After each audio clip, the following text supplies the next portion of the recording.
टुनटुनी एक अंधी चिड़िया थी। वो सड़कों पर भीख मांगकर गुजारा करती थी। उसका पति टुन्नू चिड़ा कुछ समय पहले ही भीख मांगते सड़क दुर्घटना में चल बसा। अब टुनटुनी चिड़िया अपनी दोनों बच्चियों के साथ शहर में बिल्कुल अकेली हो गई थी। सड़क के किनारे बच्चों को बिठाकर वो इधर उधर भीख मांगने जाती। अगर उसे कुछ मिलता तो अपने बच्चों को खिला देती, वरना भूखा ही सुला देती। आते जाते पक्षी टुनटुनी चिड़िया के कटोरे में भीख में सिक्के डाल जाते। बाबूजी पैसे दे दो, बड़ी मेहरबानी होगी बाबूजी। तब तक आप लोग हमारे इस वीडियो को लाइक और अगर आपने हमारे चैनल को सब्सक्राइब नहीं किया है तो जल्दी से सब्सक्राइब कर लें और कमेंट सेक्शन में जरूर बताएं कि आपको हमारी ये कहानी कैसी लगी। खुले पैसे नहीं है मेरे पास, माफ करो बहन जी। अरे बहन जी कुछ पैसे दे दो, मेरे बच्चे भूखे हैं। भगवान तुम्हारी हर कामना को पूरा करेगा। भगवान के नाम पर कुछ पैसे दे दो। तुम लोगों से कमाया नहीं जाता, बच्चों को पाला नहीं जाता तो बच्चे पैदा क्यों करते हो? ये ले 1 रुपया, मेरे पास पैसे और नहीं है। माँ बहुत जोर से भूख लगी है। रुक बेटा, मैं चाय वाले से ब्रेड का पीस खरीद कर देती हूँ। पिंकी चिड़िया भी रो रही थी। टुनटुनी दोनों को चाय वाले से एक ब्रेड का पीस लेकर देती है। ऐसी उसकी जिंदगी कट रही थी। उसके साथ और भी कुछ चिड़िया भीख मांगती थी, जिनमें से एक थी टूनी चिड़िया। वो अपने छोटे से बेटे को कमाई का जरिया बनाकर पैसे कमाती थी। माँ ये गोलू के सर पर पट्टी क्यों बंधी है? कल तक तो ये बिल्कुल ठीक था। गोलू तू दर्द से जोर जोर से चिल्ला रहा। और सुन, पैसे वाले पक्षी दिखाई देते ही उनकी गाड़ी के सामने आ जाना, वो तुझे घायल देखकर अच्छे पैसे देंगे। टूनी तुम ये सब मत किया करो। पैसे कमाने के चक्कर में तुम अपने बेटे को गलत सीख दे रही हो। अरे ओ अंधी, तू ना अपना मुंह बंद रखा कर। खुद तो सचमुच की अंधी होकर भी मुश्किल से 5-10 रुपए कमाती है और हम 100-200 कमाए तो तू जलती है।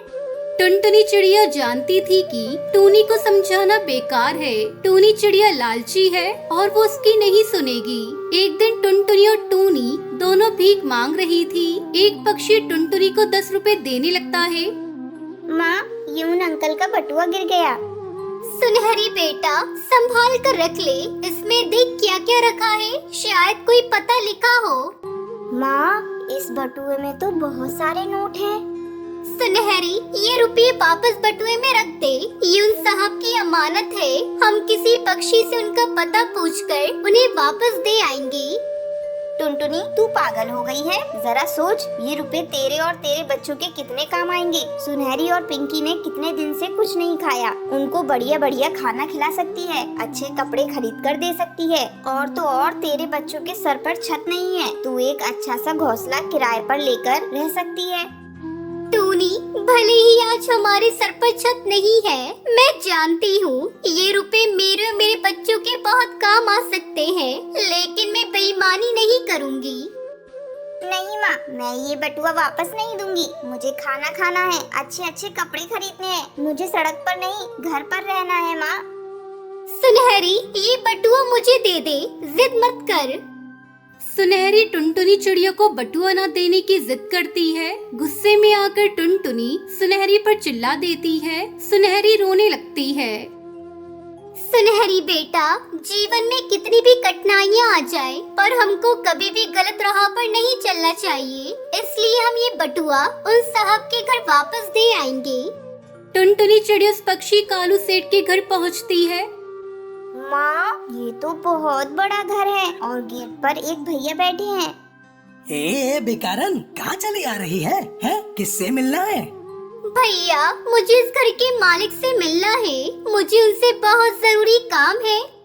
अगर तुझे कोई भीख चाहिए तो वो आज के दिन तो नहीं देते, उसके लिए तुझे मंदिर जाना होगा। साहब हर सोमवार को मंदिर में ही भिखारियों को दान करते हैं। नहीं भैया, मुझे उनसे कोई और काम है, मुझे उन्हें कुछ देना है। तेरे पास ऐसा क्या है जो तू हमारे साहब को देगी? चल हट आगे से, अंधी कहीं की। साहब की गाड़ी निकलने वाली है, हट जा। जैसी कालू सेठ की गाड़ी निकलने वाली होती है, टुनटुनी चिड़िया उस गाड़ी से टकरा जाती है। अरे अभी गाड़ी के नीचे आ जाती, सामने से हटो, कौन हो तुम?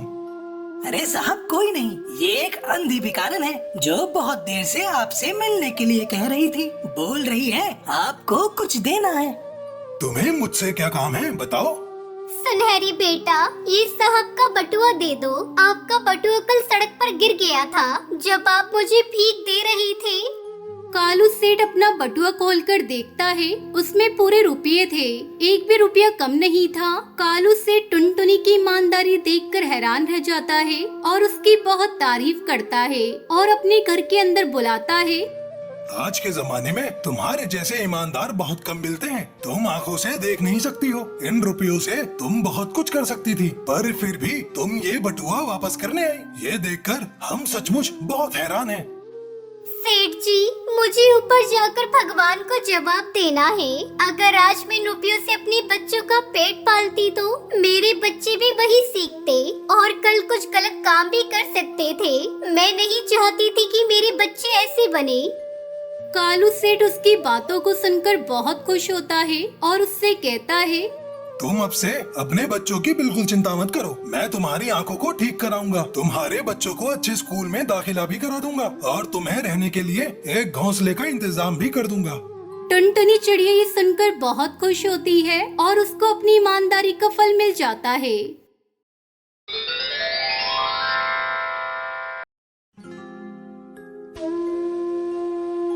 टुनटुनी एक छोटे से घोंसले में रहने वाली एक गरीब चिड़िया थी जो लाल मिर्च के खेत में काम करती थी और कमाए हुए पैसों से खुद की और अपनी बीमार माँ टूनी की जरूरतें पूरी करती थी।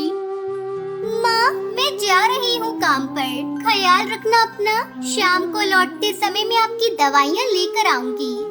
ऐसा कहते हुए टुनटुनी काम पर चली जाती है। वहाँ पर टुनटुनी चिड़िया पेड़ों को पानी देती है और जो मिर्ची अच्छे से लाल हो जाती है उन्हें तोड़ के एक टोकरी में भरती है। तब तक आप लोग कमेंट पे बताएं 89 डिवाइडेड बाय 9 कितने होते हैं।